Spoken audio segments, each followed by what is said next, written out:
Welcome to How to Be a Person, a podcast about life with me, your host, Giuliano Grimaudo. Chip, how's it going? Thanks for joining me today. Giuliano, I couldn't be better if I tried. Wow, that sounds amazing. I am excited Yeah, to talk. I know when we first connected, when you said that you started coaching when you were the first coaching you did was on a landline. I was like, wow, that's someone who's been coaching for a very long time. 27 years. Yeah, I remember you saying that. So I'm kind of excited just to hear about you and your journey a little bit. And yeah, so tell me a little bit about yourself. I know you said you're in North Carolina, right? Yeah. Well, before we get started, too, I'm sure your listeners have heard this a bunch, but how did you end up doing a podcast? Yeah, well, I was driving for Uber for and Lyft for like more than a decade, and I just was having like such awesome conversations with the people in my car. Hmm. And what's funny is I think there's like this, you know, kind of like joke, that like you have the Uber driver who like talks too much or something. And I was trying to like gauge, I'm like, is that me? Am I talking too much? But I had like really solid ratings, like just almost perfect 5 stars. And I'm like, okay, so these people are enjoying the ride too. Right. Nobody's giving me a bad rating for it. But as people were getting out of the car, they were just like, man, this is like one of the best conversations I've ever had, especially in an Uber. And I'm like, oh, well, cool. Thanks. Right. Like I just was, anyway, what was happening was I just was interested in people, right? I'm just a curious person. And so when I start talking and, they tell me what they do and I'm like, wait, what? And I'm like asking them different questions and just kind of digging around, and it would turn into these just really great conversations. And so, um, after a long time of doing that, I just was like, I guess I should just have a podcast where I do that. I'm like, and really what it was, not just because, people, I should do that because I'm good at it, but also because there were times I was having conversations with people. I'm like, man, I wish other people could have heard that conversation because that was awesome. Like just for me, from what I felt like I learned. And so, yeah, that was kind of my motivation for getting started with this, is like, kind of recreating that same experience, is just having people on that I don't really know too much about and just kind of getting to know each other and seeing where the conversation goes. Well, I'm tickled to death that you decided to have me on, and I really appreciate it. It seems like we share one thing, and I'm sure we share a lot of other things too. Sure. Well, I know we share a few other things too, but the one thing is curiosity.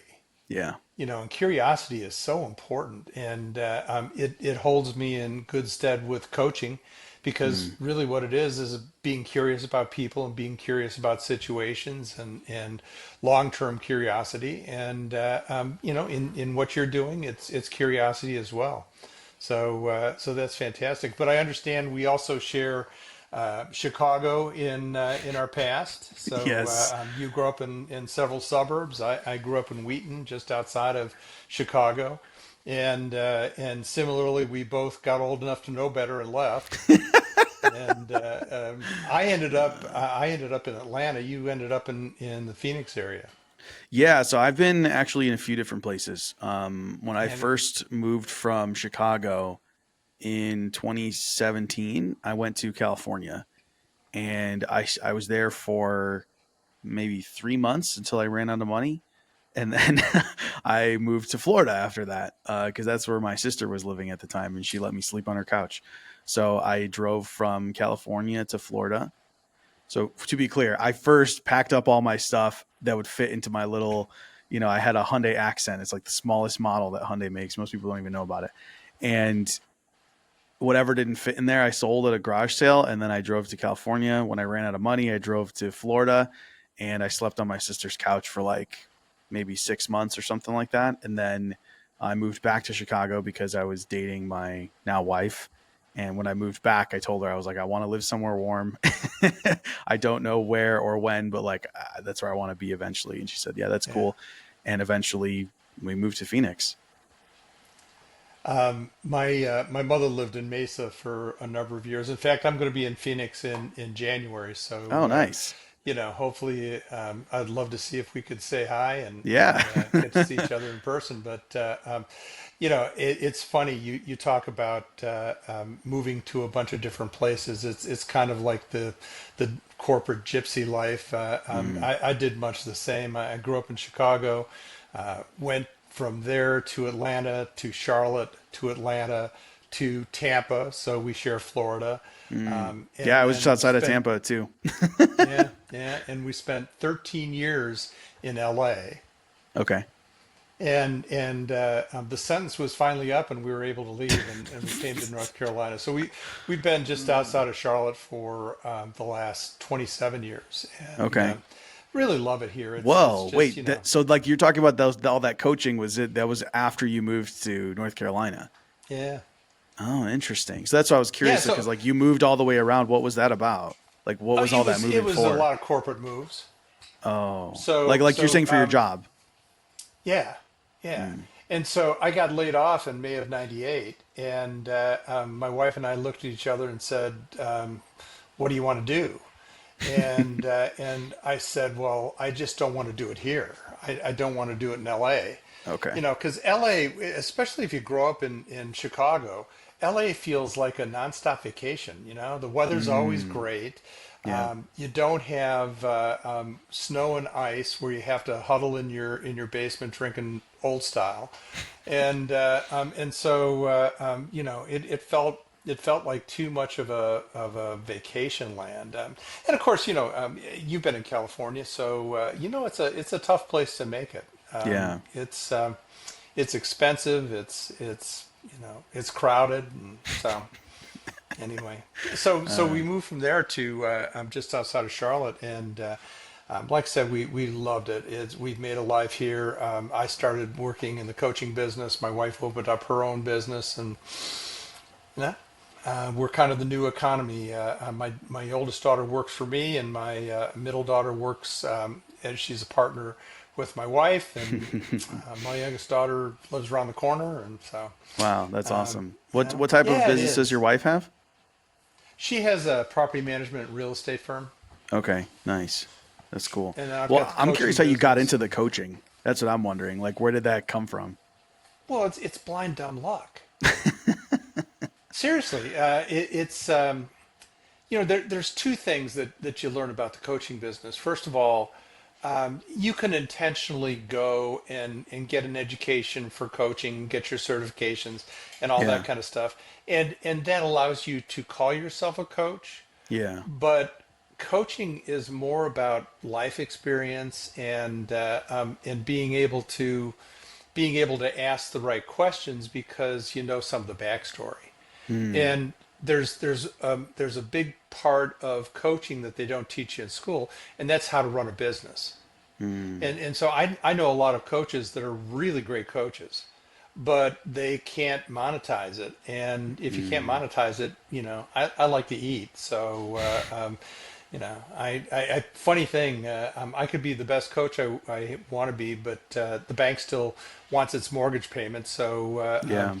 you've got to come up with that. And that's been I think the combination of a long time in corporate life, learning how to monetize things, learning how to. I was in sales for a long time.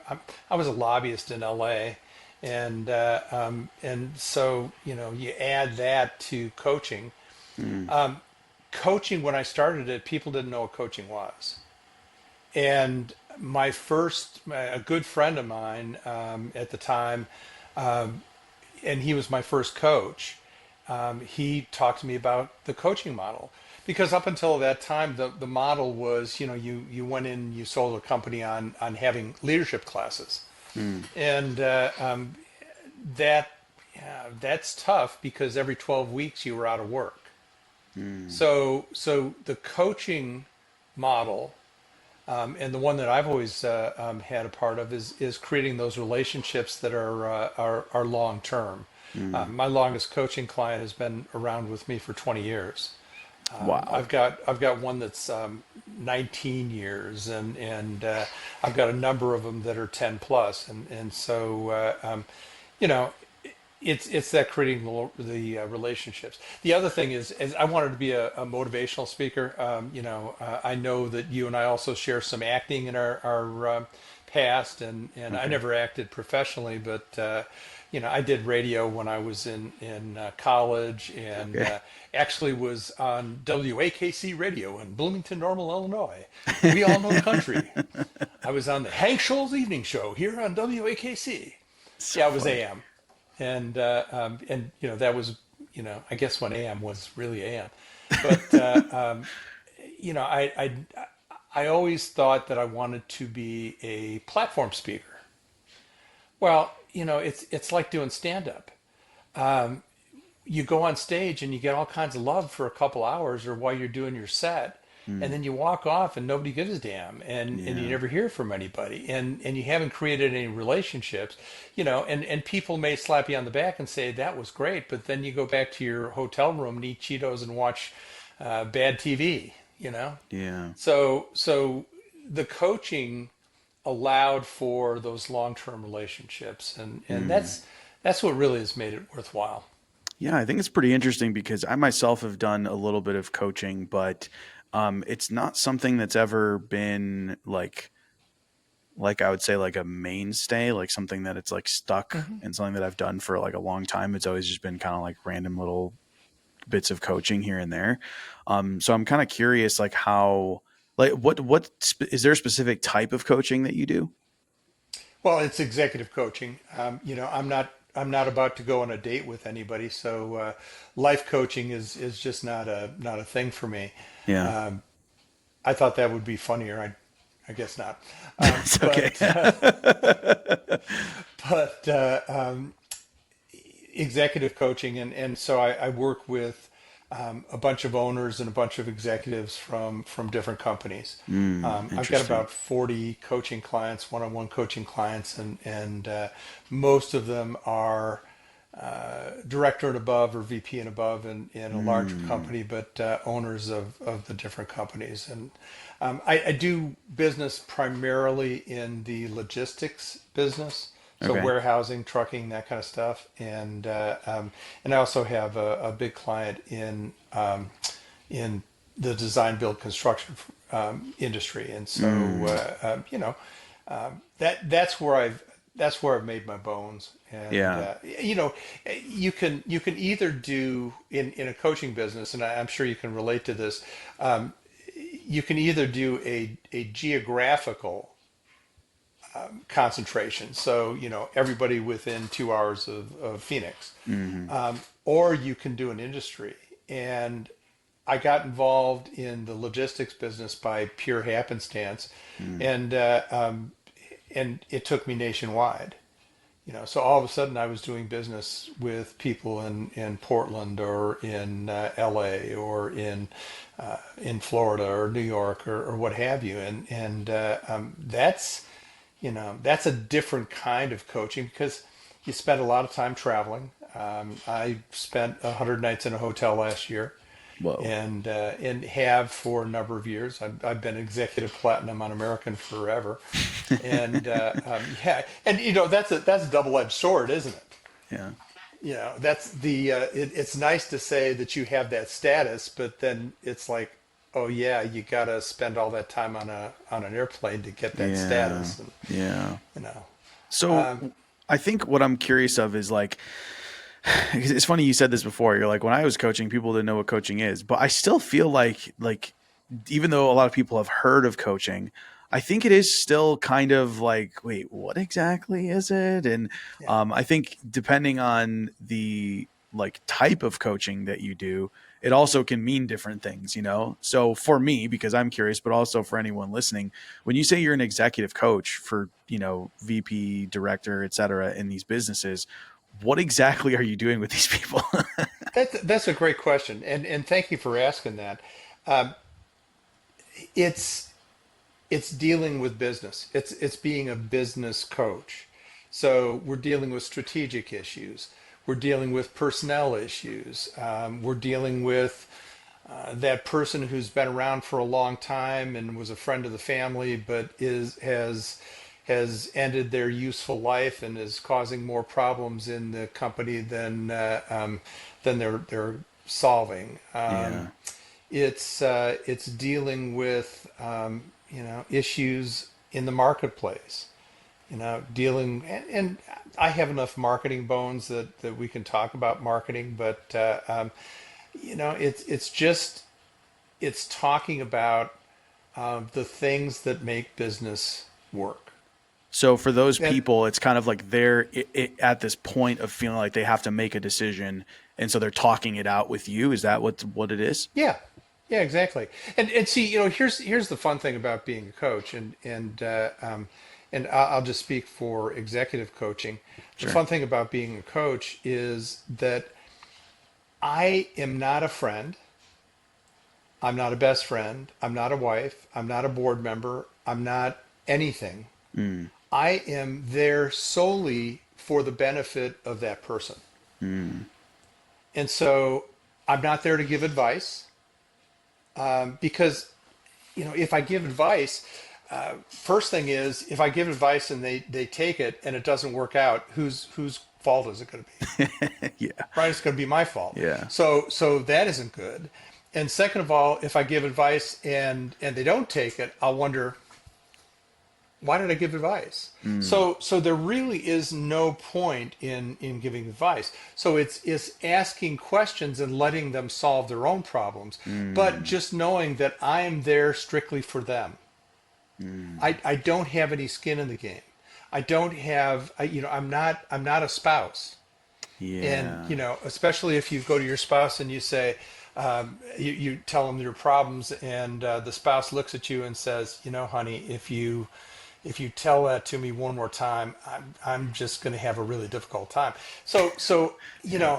that's okay. You can talk to me like that, and we can Mm, talk about those issues. I had a client, and he sold his company in 2015, and we still talk because he's a great guy. Guy named Herb Shear, who he ran a company called Genco in Pittsburgh and sold his company in 2015 to Federal Express. And Herb was a great guy, and it still is a great guy.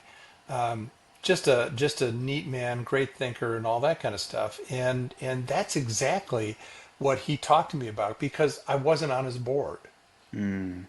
and he could talk to me about things that he couldn't talk to anybody else about, Yeah. So Yeah. I was thinking it's like you're like a neutral third party. You're like a neutral third party thinking partner almost, right? It's like they need someone to talk through these things with, and that's who you are then. a neutral third party who has their benefit in your mind. Yeah.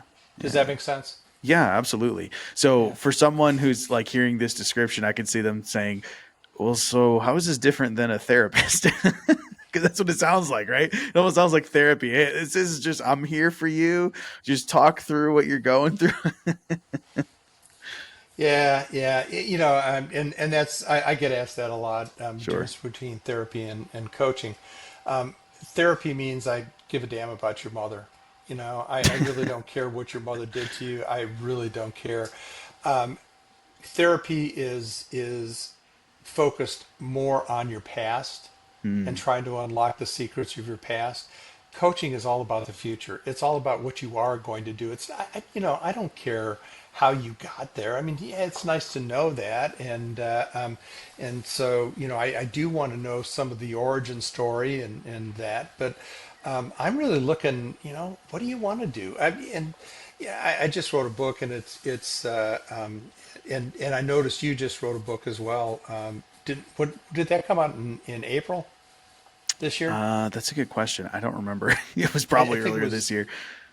yeah, Habit Hacks. Is Oh that yeah, is that habit what it hacks. Yeah, was? yeah. Yeah, yeah. Um, well, and so everybody has their different take on it. My take is the five C's, and the five C's are context, clarity, conditioning, choice, and character. And that really is a lot more future focused rather than understanding what happened to you when you were six. Mm, Context is about understanding where you are at the moment. not so much how you got here, but where you are at the moment. Clarity is being sure in no uncertain terms what you want. Conditioning is getting the mind to work in the ways that it needs to get where you want to go. Choice is being able to put that mental conditioning into behaviors, and character is walking the talk. It's about personal accountability, and you've come up with all this great stuff. Why don't you use it? And character is about using it. So Mm. so that's the framework that I work within, and it's future focused. I hope that was a helpful description. Oh, yeah, it definitely is. Hey, it's Giuliano. I'm just popping in here to say how much I appreciate you being here listening and that I hope you're enjoying the show. The more support that the show gets, the more episodes can be produced. If you can only support by sharing it with others or leaving a review, I appreciate that so much. But if you're the type of person who would like to support the show directly, you can do so by visiting howtobeaperson.co and click support the show, or just click the link in the show notes. Every bit of support means the world to me, and no matter how you choose to support the show, I appreciate you being here listening. I love what I do, and it's because of people like you who listen to the show that I get to keep doing it. Thanks again so much for being here. All right, back to the episode. Is this something where like when you do the executive coaching and like say someone's listening and is like, oh, I could use that. Um, is that something where they like are talking to you like once a week, like basically indefinitely, or Usually what once is a it? month. Oh, okay, once a month, Yeah. and it's not on like a basis of oh, I need help making a decision. It's just it's more of like an ongoing thing. Yeah. And like I said, most of my assignments or clients are multi-year clients that I've worked with for 5 years or more. Yeah. I've got a number of them that are in startup mode and that kind of thing. It's always, you got to refresh your business. But it's so the way I work with clients is we talk once a month, scheduled, and then if they need me for anything, Mm. if they want to just talk over a situation or a strategy or whatever, then they just get time on my calendar and we go. I call them laser calls or lightning calls or that kind of Mm. thing where we spend 10 minutes. Um, it gets used some, and it gets used by some people when they're having a little bit of difficulty or trying to work through something that is a nitty gritty issue, and then I might not hear from other than the scheduled calls in between. Yeah, it's pretty interesting. Yeah, I was thinking like, well, first of all, one thing I was wondering because you were talking about how much you travel, but then I remember you talking about coaching over the phone, and so I was curious, like when you say you have these 40 different clients, are you traveling to all 40 clients every month or No, what? no, no, and that's a great question. So the travel comes up. Let me frame it this way. There's an organization called Sherpa that does a number of surveys on coaches. Mm. And they did it up until about the pandemic, and I haven't seen one out since then. Okay. But Sherpa would ask coaches how they make their money and what part of the country they were in, and it was a fairly long survey. What they found is that the average coach only makes $30,000 a year coaching. Mm. Now, first of all, I wouldn't get out of bed for less than 30,000 a month, but 30,000 a year, it doesn't support you. It's Yeah. okay if you have another source of income, but Yeah, yeah. If it's like a side yeah, thing or whatever. yeah, and so that tells me a couple things. That tells me that there are other sources of income. So my other sources of income, like there's this company, the one in the design build construction firm. I've run their what they call a leadership series there for it. We're entering our 17th year of running leadership series. It's a Mm. 3-year leadership program that's in person, Mm. and especially now we meet 5 times a year in 5 different locations. So this year we're going to be Ah. in Salt Lake and Dallas and St. Louis and a number of other places. And so we've got 40 people that start LS1, then go to LS2, then go to LS3, and so that's been ongoing and a great source of revenue. I've run leadership academies for a number of other different companies. I do a lot of assessment work. There's a company called TTI, Target Training International. They're in Phoenix, actually they're in Scottsdale, Oh, okay. and they are the world's largest assessment provider. Mm. And I work with them. And in fact, you know, tooting my own horn a little bit, I'm a lifetime achievement award winner with them. So they gave it to me a couple of years ago. I didn't think my lifetime was over, but hey, I was glad to Is that get their way the. of saying, okay, we're done? Yeah, well, I don't think so. I think we're still going, but No, that's funny though. so there's all kinds of sources of revenue. There's sources of revenue where I've done platform speaking. When a company or a group wants some speaking, I do day seminars and things like that. And so there's a lot of other ways that I make my living. It's just the base, the bedrock is the coaching. Hmm. Yeah, I appreciate you kind of laying it all out because I think too sometimes when people hear like coach, it's just like, what even is that? Like, what are you doing? But it is kind of a like an entire ecosystem of ways that you're essentially helping these companies. It is, and if you, like I said, I know some really great coaches who never leave their couch, but they're not going to make a lot of money doing it. Hmm. And so, you know, I I really wanted to be different. When I first started, I always worried that I was going to be too busy. And then, the dot-com bubble burst, and business went to hell, and so I all of a sudden realized, oh yeah, I like eating and I like paying the mortgage, so I really need to get on this. And I never looked back. It was, I did what I had to do, and to a great degree. So I had a stroke in 2012, Hmm. and it was to a large degree because I was abusing my body. I was traveling 200 nights a year. I was, Hmm. I was working all the time, and that's great. It's great from a bank account, but not so much for making a life. You know what I was wondering was how did you actually build your business? Like, because obviously I know how you said you got into it, but I'm curious like how you went about building it. Yeah, yeah. It's a little bit different in the digital age, and I've thought about that quite a bit. My daughter's in sales, and dealing with social media and that, and there really isn't a replacement for networking. Hmm. You can try to do it digitally, but there's only so much you can do. But when I built it, there were a couple of principles. One is that I look for target-rich environments. So I mentioned the logistics business. I gave a speech at a Rotary Club here in Charlotte, and the guy was the head of the Southeastern Warehouse Association.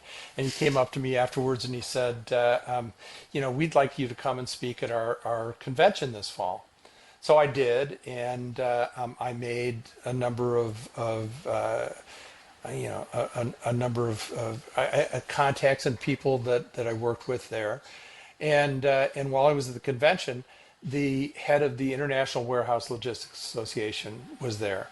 And he came up to me after my talk and he said, you're just the kind of guy that needs to come and speak at our convention in Vegas in the spring. And I said, well, yes, I am. And in the meantime, they fired the executive director. One of the guys who had worked with me at SWA was on the nominating committee and said, hey, this guy does these assessment things. We ought to use him. And so I assessed the new people, or the new candidates for the job. and it recommended the person that they eventually hired.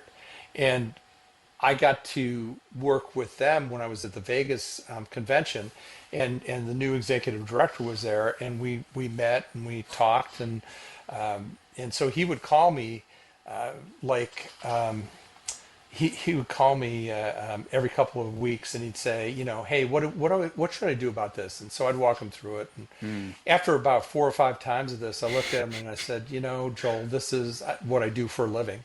And he said, yeah, I was kind of wondering about that. So it's the networking. It's Yeah. the then I joined the Southeastern Warehouse Association. I joined the International Warehouse Logistics Association, and so that was putting me in a target-rich environment because I went Mm. to the conventions. I wrote for their in-house organs and that kind of stuff. The other thing is we moved here for just out of the blue.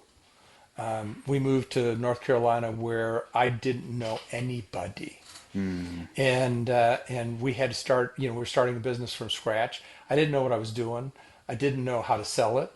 I didn't know who to talk to, and so I just kind of had to make it up as I went along. And a lot of it was I learned lobbying from the ground up. Nobody taught me how to be a lobbyist or to make connections. So I leaned back on that. But there's this thing I developed, and it's called the 5x5 program. Okay. And 5x5 is you meet a person and you're having coffee with them or you're sitting in their office, and at the end of the conversation you say, who are the 5 people I need to meet? Mm. And if you don't mind, if I tell them it's okay, you said to call, and what are the phone numbers? Where's the contact information? Mm. So all of a sudden you have 5 names, Yeah. and those 5 names, then you call those 5 names, and you set up coffee or you set up a meeting, and at the end of each conversation, you say, hey, well, who are the 5 people I need to meet? Mm. And what are their numbers, and can I tell them you told me to talk to them? Well, now you've got 25 names, Yeah.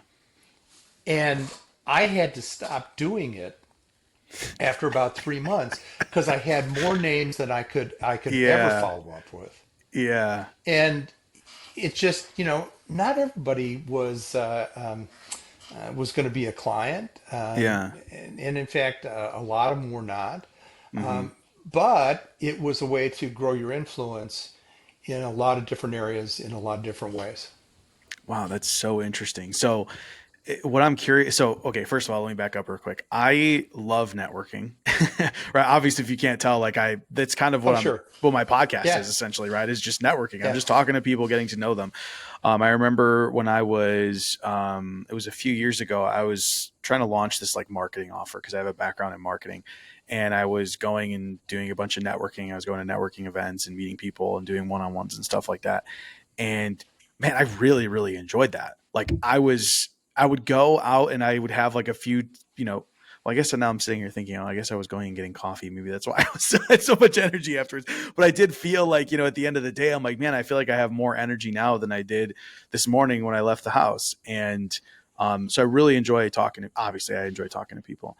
But what I'm curious of is like, right, like, so someone listening could be like, well, but is it like disingenuous? Am I trying to get to know them, or am I trying to convert them into a client? What's the deal there? So I'm curious, like, how you went into those conversations, right? Where you're just like, hey, I'm just going to talk to you, get to know you, and if it goes in that direction, it does. Or were you being super intentional about it, like, hey, so and so told me about this, and this is what I do, and that's the conversation you Yeah, I love your questions. You've got really insightful questions, so had? Thanks. thanks. When you when I was a lobbyist, Okay. I didn't really have to monetize what I did, Mm, and all of a sudden now I'm in my own business, yeah. and I am glad handing like I was a lobbyist, Okay. and it was a struggle to say how do I monetize this, Mm, okay? Because it just didn't make any sense. it just didn't, to me, it was like, hey, give stuff away, you know, Mm. because that's what I was good at doing Yeah, as a lobbyist. exactly. And so the difference is, and I can tell you when the switch went on, we had some financial issues that said, hey, I gotta either find a job or start monetizing. And Yeah. there's an assessment that I do that talks about motivation. Okay. And when it talks about motivation, so there's two sides of this one motivator.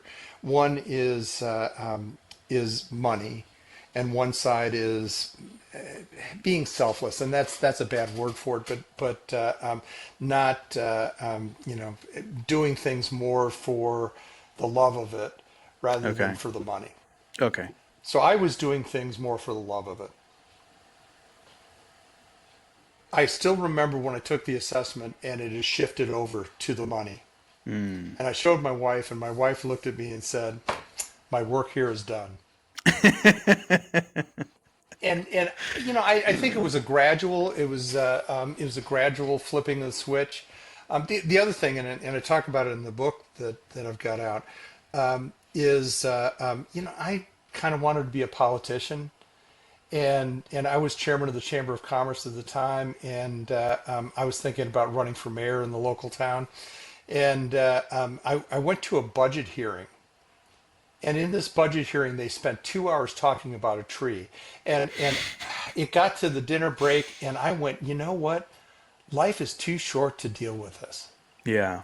So the thought of running for office sounded like a lot of fun. It was some networking Mm. and glad handing. The thought of serving just did not do it for me. And I walked out of that meeting that day and I said, I'm dedicating my life to my business, and that's when the switch flipped. Mm. And so then, so that's so the question still stands then. Like then when you were going into these conversations, then as you were doing this networking, then you were more intentional about the Oh types of God, yes. conversation you were having. Oh yeah. Oh yeah. And I was not afraid to close business. Mm. So, and it's a soft close, especially with coaching. Somebody would call me and hey, I heard you do some coaching. Why don't you tell me about it? We sit in there and talk, and I ask a bunch of questions, and I get to the end and I say, when do you want to start? And I at that time I've already told them what it's going to cost, and what the deal is, and I'm pretty upfront about what I charge, Hmm. and that was a learned behavior, because I don't. I think there's some people that are okay with thinking about money all the time, but I wasn't. I wasn't one of Yeah. those people, Yeah. and I became one of those people Mm. because again, you like to eat. Yeah. What's funny is I like to kind of pull things apart or find parallels. And I was thinking how like when it comes to like going for the close for something when you're trying to sell, it's kind of funny Mhm. because I only thought of this just now because you were talking about being a lobbyist before, and that it's almost like we have no problem trying to close someone when there isn't money involved, right? If it's just like Mhm. we're trying to convince someone to do what we want to do or to make a decision, like we'll push and be like, oh man, like especially, it's like, oh, I really want to go to this place. And someone's like, well, I want to go there. And you're like, oh, but I'm like, I was craving this or blah, blah, blah. Like you have no problem just kind of like keep pushing it or like just even being upfront about like trying to convince this other person. But then as soon as there's money involved, it's kind of like, sometimes people get scared, it's like, oh, I don't want to push too hard or I don't want to be Well, and it's, whatever. it's my money. Yeah. That's it's my money involved. Now Yeah. all of a sudden I'm seen as less than selfless. Mm. You know, Because like so your money is coming to me. yeah, yeah, and to be crass, it's separating somebody from their own money and Yeah. putting into your pocket. Yeah. That's crass, but it's the way of the world, and a lot of people are uncomfortable with that. Mm. that's why I don't think a lot of people think about being a salesman Hmm. or a salesperson. There's I don't think anything really happens until you sell something. Oh gosh, yeah. I It feel like doesn't matter. no, It please, no, doesn't matter please. whether you're in science or if you're an engineer, you got to sell your ideas. Yeah, So nothing happens until something is sold, and yeah. you know, wow, it's just something that's got to happen. It's just now when all of a sudden I'm asking for money, then for some reason it isn't looked upon as kindly, I guess.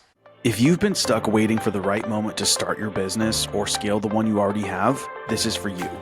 OPM Mastery helps entrepreneurs get the capital they need, and you can get pre-qualified in under 2 minutes with no credit check.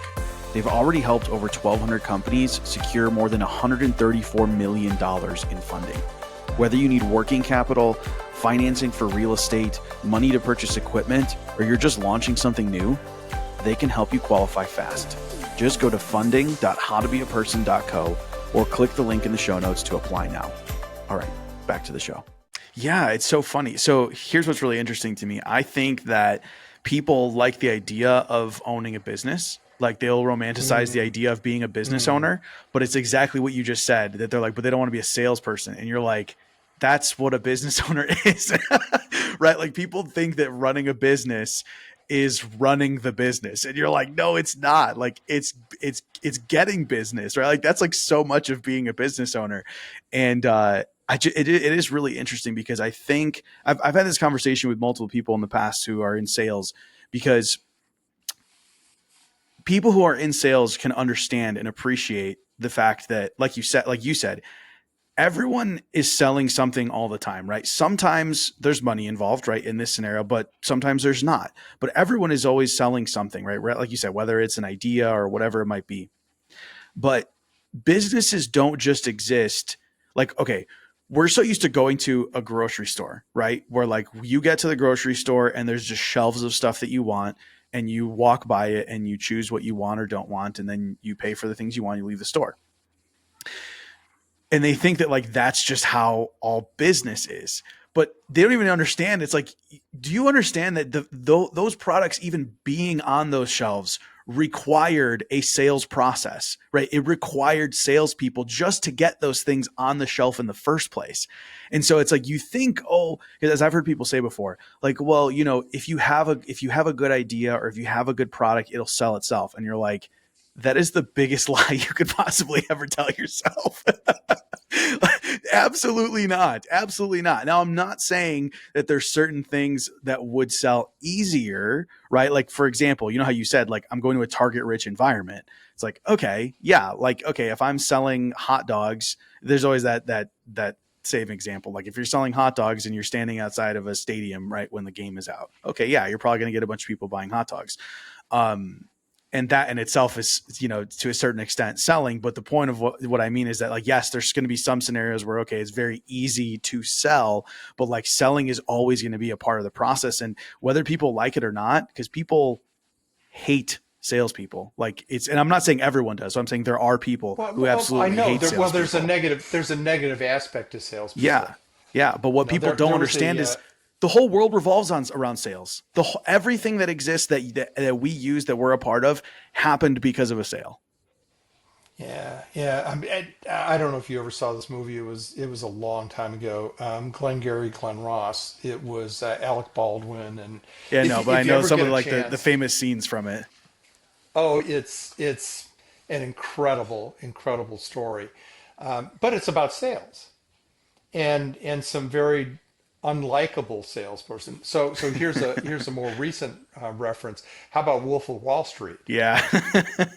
DiCaprio's character in that, and especially when he's sitting in the stock or the sales room Yep. of this penny stock place, and he shows them how to sell, and they look like they've found fire. I mean, it's just it's, but but again, I don't think the media and Hollywood does a really good job of portraying business people and portraying, especially salespeople, in a positive Mm-hmm. light. And Mm-hmm. so, it's kind of like an old Willie Nelson song. It's Mama, don't let your babies grow up to be salesmen, and Mm. God, I don't think there's a better there's a better way to make a living. Yeah. Yeah. You said that you have a book that just came out. Yeah, What's it yeah, called? yeah. Funny. It's small decisions, big shifts. It's basically that it's navigating life on your terms. And as I talked about the 5 C's, it's my coaching philosophy. It tells some stories from my life and puts it in that frame. It talks about TTI's assessments quite a bit and the part they've had over the last 25 years of me. So You know, I'm I've got curious of another one. though, because the book. Sorry, I want to hear more about. You said more. There's another one, but Okay. this book. This is this like something that's just for the average person? Because like when you're talking about your executive coaching, right? That's not everyone. But the title of the book doesn't seem as if it's like specifically targeted towards that group of people. No, exactly, and so here's a couple of premises that I really believe in. Okay. First of all, you can't lead others until you can lead yourself. Most people have it wrong. They say they get promoted, and then all of a sudden they're a leader. They're not. Mm, They don't take the time to learn how to lead themselves, and so that's the whole context, clarity, conditioning, etc. How you mm, lead yourself. Second thing is that going to leadership is a way of doing to a way of being. Here's the thought. Our whole lives, we're judged, we're paid for what we do. mm, And I'll talk about engineers because I spend a lot of time around engineers. Let's face it, engineers from the time that they're in school, everybody is patted on the back for the grades you get, and they go up and they're patted on the back for getting a degree, and they're patted on the back for getting their PE, and all of that kind of stuff. And they are measured in their business by what they do, how many buildings they design, or how much land they work on, or the electrical systems that they're working on, or whatever. hmm. At some point somebody comes along and says, okay, um, you've been a great engineer, I'll bet you make a great manager.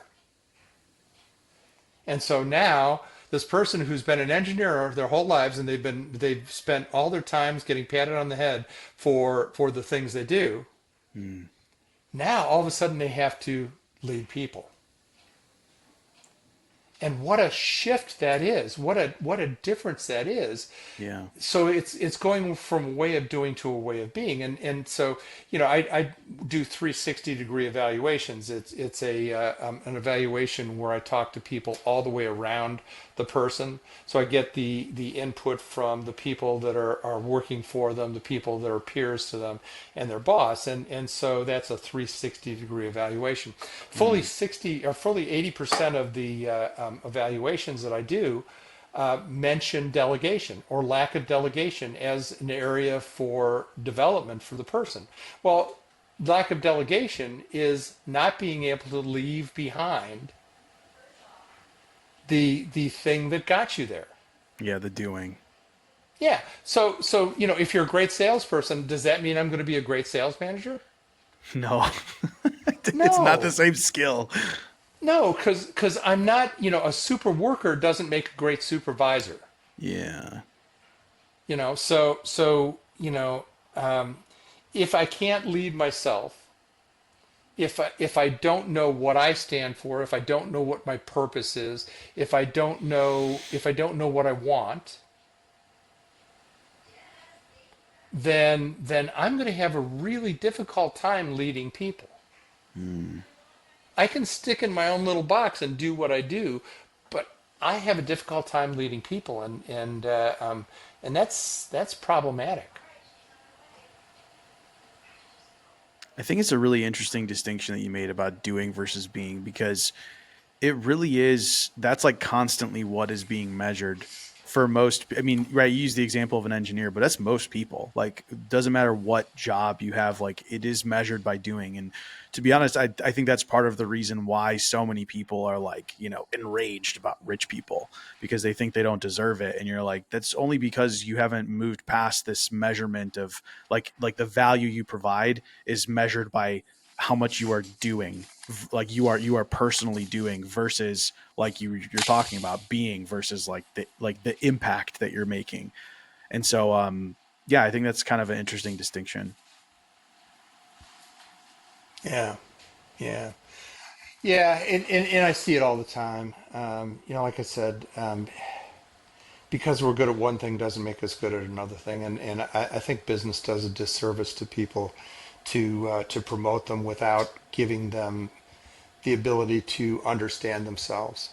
So, And so that's really mm, what like your message is when it comes to leadership, is that it is essentially about like which is just so funny. I'm sorry, because I mean I love like personal growth, I love personal development, I love like digging into those things, but like someone can get very far in life without ever having really thought about like what it is they really want, what their values are, what's important to them. like like you were talking about, like just having like full ownership and leadership of yourself. It's like you can get pretty far without having to touch any of that stuff. And what you're essentially saying is that in order to be a good leader, you have to dig into those things. yeah, yeah, and you have to be grounded yourself. So I look back at the first time I was a leader or a manager. I was 25 years old, and Mm. my boss, because I was a good salesman, said, "Gee, we think you'd be great as a manager." So here I was. I got moved to Tampa, Florida, from Atlanta, and I had three salespeople that worked for me, and a couple operations people, and a trucking operation that I was responsible for. I didn't know what the hell I was doing, and I wasn't grounded enough to know. I didn't know what I wanted to, to begin with, Mm. which meant that my leadership principles were unmoored from any reality. Mm. And I made some rookie mistakes. I mean, God, I look back at it, and I was horrible. And I still got promoted, but I treated people poorly. I treated people in ways that drove me to be an executive coach and help people not make as many Mm. stupid boss tricks as I did. Yeah. Yeah. It's like there's a difference between being in a leadership role and being a leader. Yeah, yeah, I'm sure yeah. a lot of And people and can then relate to that. well, and then what happens is you get promoted again, and now you're managing managers, and that's a whole different thing. So you're one step further removed from the work. Mm. So it is not about it's not about leading people who are doing the work and knowing what the work is. It's about helping those people be better leaders for the people that depend on them. Mm. Does that make sense? Yeah, it does. Does that mean like that the people that you're working with, is that it's like a certain size company? Because I feel like I can imagine exactly what you said. Like the manager of managers essentially is like almost like a coach, right? Because that's like you said, you're trying to help them be better leaders, and that's what you're saying that you're doing. So is it like once they get to a certain size, okay, this company's already doing this internally, or what? Yeah, my biggest client is about 3 billion. My second biggest client is about 2 billion. Okay. They were both. I mean, the one was 600 million when I started working with them. Mm. They're now 3 billion. Another one was 60 million, and now they're 2 billion. Wow. I've kind of grown with them, Sure. but yeah, it's and so a lot of my clients are owners of third party logistics companies that are anywhere between 50 and 150 million dollars. Mm. In fact, I think the smallest one is does 30 million in business. Oh wow. Which, I mean, 30 million sounds like a lot, but when you pay, have a payroll and you got Sure. facilities that you're paying for and everything else, And it's funny because some of the people that I work with at the larger company have books of business that are 150 or 200 million. So they're bigger than some of the companies that I work with. Mm. But it doesn't matter. If you're running a 30 million business, they have 60 employees, and they have a management structure, and the guy who runs the place, he's been a coaching client of mine for 19 years. The guy who runs the place has people that work for him that work with people that do the job, and so it's all about managing managers, Yeah. especially when you get to the executive level. Yeah. Yeah. Well, and Um, let me just say yeah, one thing. So please. so the cultures that I like to work in, and it's mostly in family businesses, but in other businesses as well. I describe the culture this way: people oriented, performance driven. So people oriented, people come first. Performance is great, and there's a million and one measurements for performance, but there's not that Mm. many people metrics. Mm. So they often forget about the people, but and they're not a PTA, they're not a nonprofit. So performance is important. You gotta do the work because you want to make money and you want to pay people and have them go home to their families and all that kind of stuff.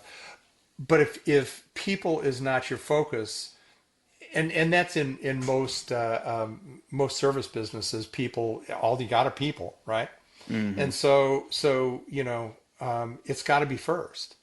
Well, what that means is that I've got to be the best leader I can possibly be so I can help my people be the best they can possibly be. Mm.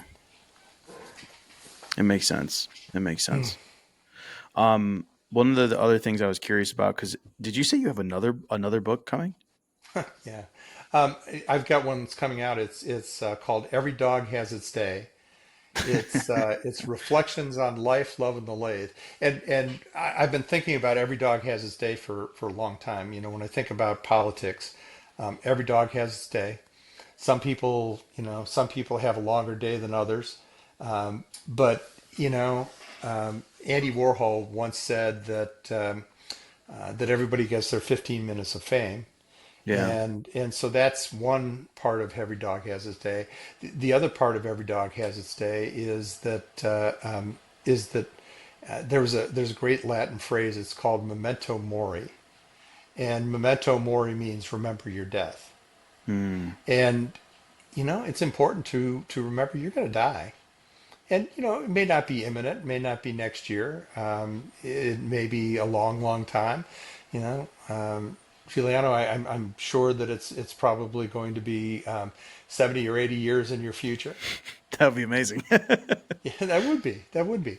Um, but we all are going to die, and Yeah. and so how do I live the best I can live so that I die, and not that I'm remembered, but that my essence is remembered. Mm. And so that was the uh, genesis of the book. Small Decisions is a book I had to write just Mm. because it's been rolling around, and it took me 10 years to write it, and it's been rolling around in my drawer for forever, and I finally said, the hell with it, I gotta finish this. Yeah. Every Dog is a book that I wanted to write, Mm. and so I just got the proof of it, the internal formatting, and wow, I get goosebumps when I think about it. Um, and then I've got another one that I'm working on. It's called Handoffs, which is a parable book, kind of like Lencioni, Mm. Patrick Lencioni, and so it's about a family logistics business, and the 82-year-old that's running it, and the 54-year-old that his son that hopes he could run it, and Mm. you know, so yeah, and the other thing, so you can see behind me, Yeah. those are I'm a wood turner, Oh, so these are all things that I've made, and interesting. Yeah, so I spend a lot of time wood turning as well. Well, that's really cool. Chip, it's been good getting to know you a little bit and chatting. I'm good, definitely going to look up your books and throw them in my Amazon cart. But I appreciate you coming on the show. Is there anything you want to make sure that listeners know, or if they want to, get in contact with you or connect with you in any way? Well, yeah, I'm sure you're going to put it in the show notes. Yeah. My website and email and that kind of thing. I just really appreciate the time and the and you have a great interviewing style. So I really Thanks, Chip. appreciate it. I appreciate the curiosity. You know, Yeah, I've did, talked did about you it ever? on the. No, please, Yeah, please. did you see Ted Lasso? Yeah, I did. Yeah. So do you remember the episode where he's playing darts with Rupert and Yes. he's getting to the end and he said all my life people have been underestimating me. And he said, I used to get mad about it. And I dropped my kid off at school and I was driving away and there on the wall it says, be curious, not judgmental. And it's a Walt Whitman quote, but be curious, not judgmental. And wouldn't it be a lot better life if we were a lot more curious and a lot less judgmental? Yeah. That Ted Lasso is such a good show. I feel like it's It so is. It is. underrated. So good, so good. Yeah, and I love that. That's a great quote for us to end on. I totally agree with you. To me, I feel like life. That's part of like the biggest part of life is just being curious. I think if people were to adopt more curiosity, like you said, over judgment, I think we'd all be happier, better off, more fulfilled, and make a bigger impact for it. So That's yeah. right. That's right. All right, Chip. Like I said, man, I really appreciate you coming on, and I hope you have a great rest of your day. Hey, thank you so very much. Thanks for being here. If you enjoyed this episode, please leave a review or share it with someone who'd appreciate it. For everything I have to offer, visit howtobeaperson.co.